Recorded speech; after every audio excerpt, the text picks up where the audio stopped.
Good morning mga kasisi. Ito na naman ako. Si-share ko lang sa inyo ang aking pagluluto ng ginataang gulay. At pritong isda. Ito. Iligisa ko na ang sibuyas, bawang at luya. Then, ito yung pritong isda. Yan. Nakikita niyo. Yan. Ayan. Tapos, ilalagay ko na muna ang kalabasa. Ayan. Ayan. Hawak ko kasi ang cellphone. Kaya, pinaano ko muna ang aking kapatid. Ayan. Inuuna ko yung kalabasa kasi yan ang matigas pa. Ayan.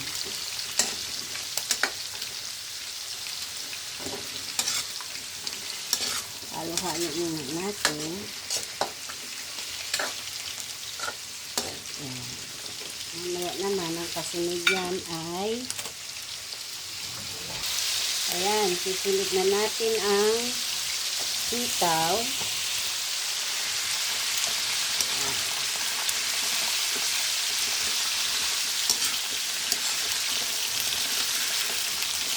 Kita nyo yan.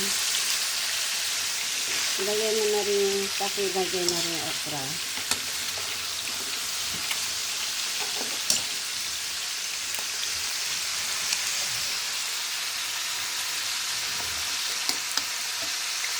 Tapos ilagay na natin yung sangkap ng bektin.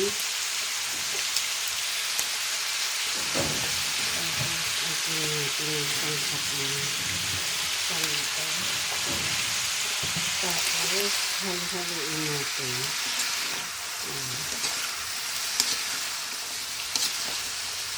May siling green.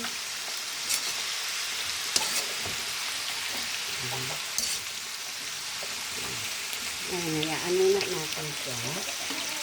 Pera ng takip. Takpan muna natin. Siglit ng isda naman tayo. Ayan isda. Ngayon, ilalagay na natin ang takang gata. Ayan. Oops, ganyan. Yan lang ang sabaw niya. Purong gata.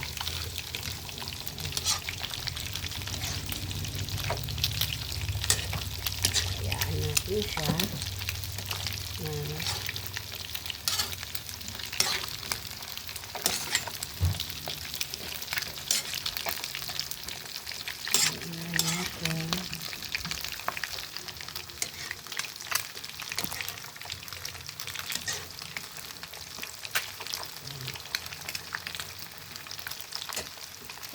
Yan natin siya hanggang sa maluto siya.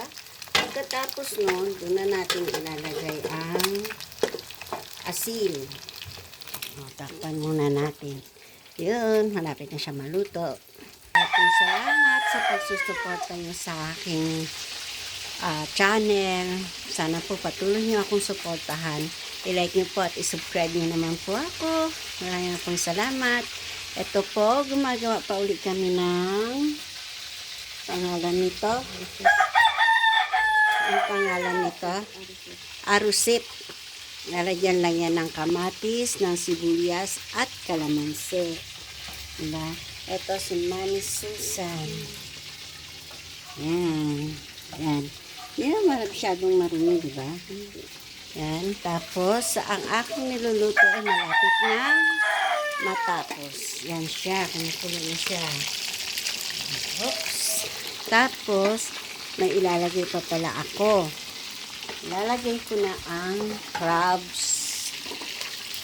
Pero yung crabs ay aking pinakuan na.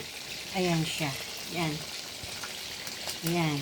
Tapos ngayon, ilalagay ko naman na siya.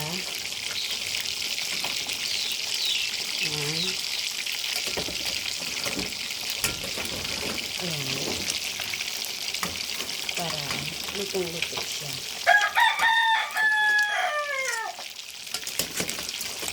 Don't worry sa mga aking mga sisi na alam na ako ay high blood.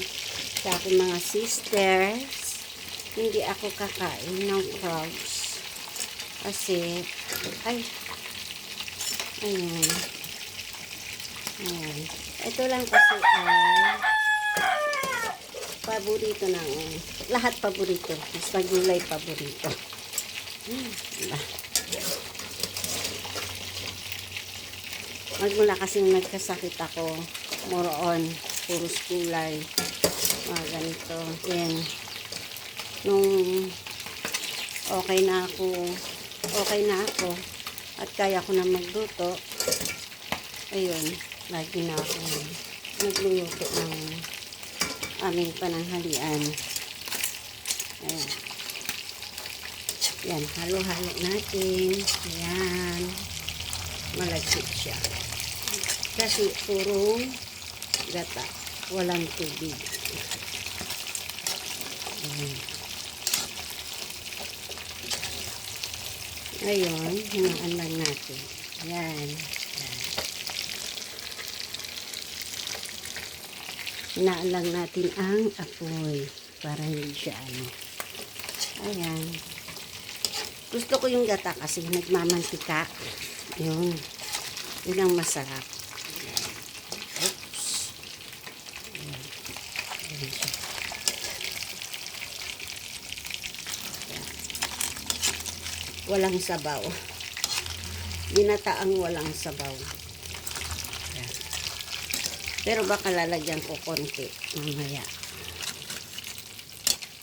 Halo ko lang muna ito. Okay, yan na po. Tapos na.